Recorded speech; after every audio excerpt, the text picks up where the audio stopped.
A mural is a fun and economical way to add color and excitement to your kid's bedroom, playroom, or anywhere else in your house. You have to paint your walls anyway, so why not make it more interesting? If you want to change it, simply give it a quick sanding and a couple of coats of paint. You're back where you started. And most importantly, it's not hard to do. This video is designed to show you how easy it is. I'll tell you where you could find ideas, how to plan your mural, how to get your design on the wall, the tools and equipment you'll need, and a bit about the paint itself. I'll show you how to actually paint, some tips and techniques, and a few suggestions on how you can accessorize your mural. Most people tell me that they can't even draw a straight line, and that's okay. Neither can I. That's why I use a ruler. A few of the tips I have will make it quite easy for you to get the look you want. The purpose of creating a mural is to add color and fun to your kid's room, not to have it hanging in an art gallery. Plus, have you seen some of the crap they pass off as art in those places? You couldn't do much worse. There's no artistic talent required. If you could hold the brush, you're halfway there. There is this great resource called the Internet, and it's filled with a lot of photos and illustrations. Many people have been kind enough to post photos of their own murals for you to look at, so you could see the possibilities. Of course, the professionally painted murals will catch your eye first, because they're awesome, but you want something simpler and more suited to your needs. If you have a theme, that's a great start. When I painted my kid's bedroom, we chose a Winnie the Pooh theme, so it wasn't hard to find illustrations online and in books at the library. When searching online for ideas, use the term illustration in your research. If you're looking for trains as an example, search for train illustrations, and you'll find a great collection of line drawings and simple train designs to use. Keep in mind that not everything has to be painted as well. There are a ton of posters and wall stickers available that you could incorporate into your design. When I designed my Winnie the Pooh mural, I used a colorful printed border along the bottom half that worked very nicely. Planning where you're going to put your mural is extremely important as well. There's nothing worse than working on a great design only to have it blocked by furniture. As I mentioned earlier, my Winnie the Pooh mural was painted on the top half of the wall so that it could be seen above a dresser and a crib. Place the furniture where it fits best and take a photo of the room. Print it on regular white paper and use it as a guide to plan where the mural should go.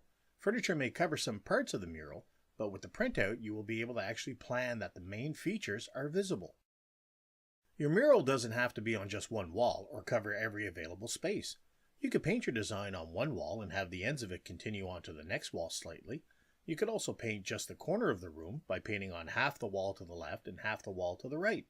Ceilings could also be painted, or you could have the design on one wall continue slightly on the ceiling where it meets the wall. You could also just paint a few objects in different areas as well. A lot of people get anxious at this point and just want to start, but it's very important to have a plan in place, or I guarantee you, you will run into problems and get very frustrated. Now that you know what you want on the wall, the trick is to get your design on the wall, and there are a few ways to do it.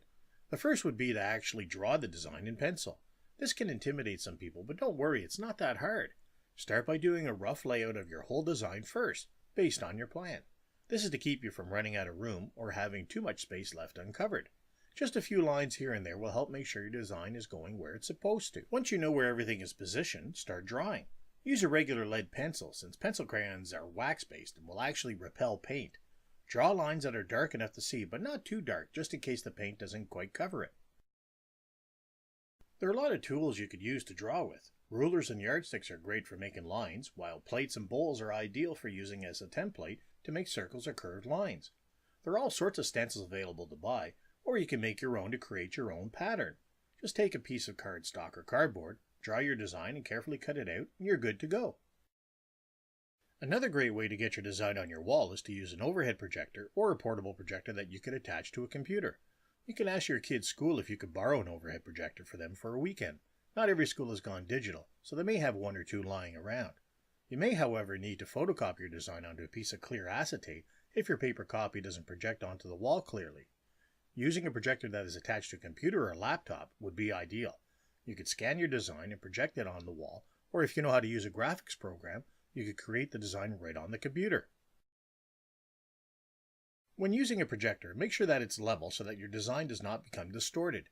Once the image is on the wall, start tracing with a pencil, and don't forget to use tools such as rulers and bowls to make the tracing process easier and faster. It's important that you have everything you need with you before you start. Here are the basics. Room to work. Make sure all the furniture is out of the way. tarps or old bed sheets to cover the floor in case there are any spills or dropped brushes, a ladder or steps so that you can safely reach the high spots, good lighting so you can actually see what you're doing, a table to place all your paint and supplies on. You could also use a dresser, but make sure that it's covered properly. A piece of plywood painted the same color as your wall for color testing. Painter's tape to mask off any areas and to hold things in place. Painter's tape is designed to be sticky, but won't leave any glue or remove the paint underneath when it's taken off. Rags, because you never know when you'll make a mess. Different size brushes, but don't just buy the cheap dollar store type. It will make a difference. Depending on your design, you'll need a smaller artist brush all the way up to a 3-inch painter's brush, especially if you're painting a large area. A container of clean water so that you can properly clean your brushes. Empty containers with a lid of every size to mix and hold paint in. Empty baby food jars are ideal. Empty and clean shampoo bottles or squeeze bottles are an option. Stir sticks or old spoons to mix paint with, and of course, the paint. Now, before you run out and buy a ton of paint of every color, I'd like to show you how you can mix almost any color you need yourself with just a few different colors. What you'll need to buy are the following: a medium blue, yellow, a medium red, black, and white. This is where all those empty shampoo bottles or squeeze bottles come in handy. You'll need at least 5, one for each color. Keep in mind that once you remove paint from a can, it should never go back in, since it may have some dirt or another color mixed in with it, which will ruin the entire can. Shampoo bottles, especially the ones with a pump, are great. You just pump or squeeze the amount of color you need with less chance of making a mess. Keep in mind that it's always a good idea to mix a little more paint than you need, since it will be almost impossible to mix another batch to match the first. And once the paint is used, don't throw it out. You may be able to use it later on to mix a different color, so make sure the lid is on tight and away from the sun or heat. When mixing paint colors, you'll find that it's a lot easier to make a color darker than it is to make it lighter. If you want to make a dark blue, take your medium blue and add a bit of black paint to it. If you want to make a light blue, do not try to add white to your medium blue. You will eventually get the light blue you want, but you'll be using a ton of white paint to get to it. It's better to start with white paint and add a bit of the medium blue until you get the light blue color you want. I always recommend using a test board to make sure the paint is the color you want. Take a piece of plywood, usually 1 foot by 1 foot or so, and give it at least 2 coats of the same paint as what's on the wall. When you mix paints, paint a little on the board and let it dry. Paint usually dries a little darker, so painting a bit on the test board will show you exactly what the color you mixed will look like. Then you can adjust the color as needed. Whenever you mix paint, make sure the container you use is clean, and that whatever you use to mix the paint with is clean and dry as well. It doesn't take much of another color to accidentally ruin what you're doing. When you're first mixing paint, go slow. A little at a time is best, and you must make sure that it's completely mixed until you see only one color. Here are the basics of mixing paint. Medium blue plus yellow will make green.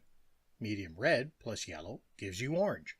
And medium blue plus medium red makes purple. Adding more of one color than another will also create a different shade. If you add 2 parts blue to 1 part of yellow, you will get more of a blue-green color. And if you're not sure, always mix a little bit first to see before you start to paint. Adding black makes colors darker, while adding white makes colors only slightly lighter, so it's always a better idea to start with white and then add the color to that. First thing you have to do before painting is to relax and stay loose. Think of it as writing a letter. Keep your hand, arm, and shoulders loose. Painting is supposed to be relaxing and not stressful. When using a paintbrush, going slow is bad. Most people go really slow trying to make the perfect line, and it usually ends up being shaky. Try to go a little faster with a smooth motion. Use your test board and practice making long strokes. You'll find your lines are much smoother, and it will go a lot faster. Don't worry about making a mistake. After it dries, you can always paint over it. There are also a number of textured rollers available in different styles. These rollers have a pattern built into them so that it creates an image when you roll the paint on. Check your local paint store or hardware store to see what's available. You may find one that is exactly what you're looking for. One of the most important habits to get into when painting is cleaning your brushes. You don't want to have one color of paint affect another color when you least expect it. Keep a container of water handy and carefully wash your brush between colors and give it a quick dry with a dry cloth to make sure all the paint is out. Also, make sure your brushes are clean when you're done for the day. Forget that do-it-yourself trick of wrapping the wet brushes in a damp cloth and placing them in the freezer when you're done. It doesn't work. It only takes a few minutes with warm water to clean them properly, and they'll last much longer. You need to use the right size of brush as well. It may seem obvious, but if you have a large area to paint, use a 2 or 3 inch wide brush, and of course for smaller areas, use the smaller artist brushes. Now, this is when the magic appears. Depending on your design, always start with the background. Imagine your design in layers. Paint the very back layer first, and then move forward. You want to paint the larger areas of each of your layer first, and save the fine detail work for the end. The lines you've painstakingly have drawn should not be ignored. When painting an area, I like to paint the outline first using broad strokes, and then fill the area in. If you have lines overlapping a larger painted area, make sure you leave the outlines in place so you can see them when it's time to paint them. Some colors may not cover completely, so it's much better to put a second coat over the area after the first coat dries, rather than trying to put one thick coat on it. I know you want to finish it, but you have to let the paint dry overnight if you want to do it right. If you're painting a lot of straight lines, painter's tape will come in handy. Start by unrolling a bit of tape and placing it along the line, and slowly start pulling more tape and placing it along the line. Once the tape is on, go over it with your finger to help prevent any paint from slipping underneath the tape. You can easily paint a thick line using painter's tape as well. Simply place the tape on the outsides of your line and paint in between. Make sure that you don't paint past the tape though. It's always a good idea to put an extra row of tape just in case. You can also create pattern lines as well. Just place your tape where you don't want the paint to go and paint over it. Let it dry a bit and carefully remove the tape. Some tape is flexible enough to go around wide curves as well, or you could use a lot of smaller pieces of tape to go around tighter curves. Just rip a few pieces at a time and carefully go around the line and paint. When you're finished painting, don't forget to give it a chance to dry a bit before removing the tape. When you do pull the tape off, be careful since there may be some wet spots on the tape itself and you don't want to accidentally leave paint marks on your wall. Pulling the tape off may create bumps along the line since the paint could still be wet, or some paint may have soaked underneath the tape. You'll just have to touch these up. I mentioned earlier about using a template for drawing. Well, you could use a template for painting as well. The secret is to make the template out of cardboard or some other material that won't shrivel when it gets wet. Paper starts to buckle when it's wet, so you need something stronger. You could use a brush or even a sponge to fill the space inside the template for a special effect. And speaking of sponge, you could use a sea sponge to create texture. These can be found in craft stores, paint, or hardware stores. Using regular household sponges may work, but sea sponges are much better. First, you need to mask an area, which is an artsy way of saying cover any area you don't want painted, and make sure you've covered at least 4 inches over the line so when you dab your sponge, paint won't go into another area. Mix 3 different shades of the same color such as light blue, medium blue, and dark blue. Moisten your sponge and dab it into the dark blue paint. Then dab it onto your test board to remove the excess, and then start dabbing over the entire area. Always take the excess paint off on the test board so that the pattern of the sponge shows instead of just blotches. After a while, you can use the excess paint from your test board as it builds up as well. Once covered, let dry thoroughly and don't forget to clean your sponge properly. Do the same with the medium blue paint, but dab your sponge so that some of the dark blue shows through. Take a step back every once in a while and squint your eyes a bit. This may help you notice which areas need more of the medium paint. Again, when done, let it dry and clean your sponge. The light color is to be used as a highlight, so make sure to remove a lot of the paint off your sponge before dabbing and keep the pressure light. You want to be able to see the dark and medium blue underneath. Take a step back and look to see where you need to dab a little bit more. Remember, not too much. Let it dry a bit and remove all the tape carefully. Shadows are another great effect when done right, and it's not that hard, but there's a bit of science involved.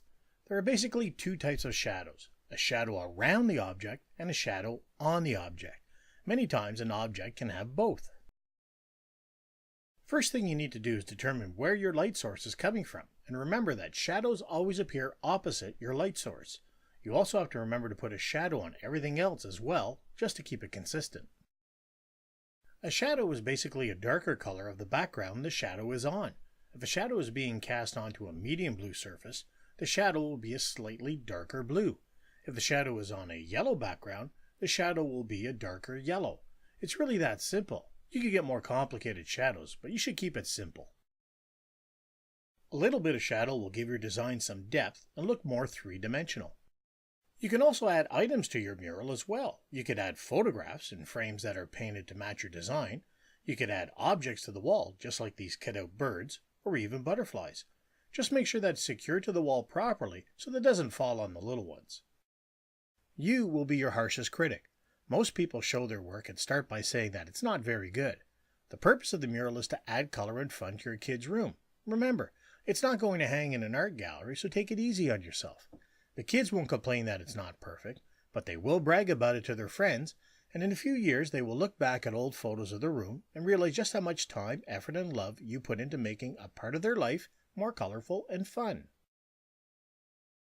Thank you for watching, and if this video has inspired you to paint a mural for your kids, please let us know. I'd love to see some photos, and if it's okay with you, I'd like to post them on our website so that it inspires others to pick up a brush and add color to their kids' lives.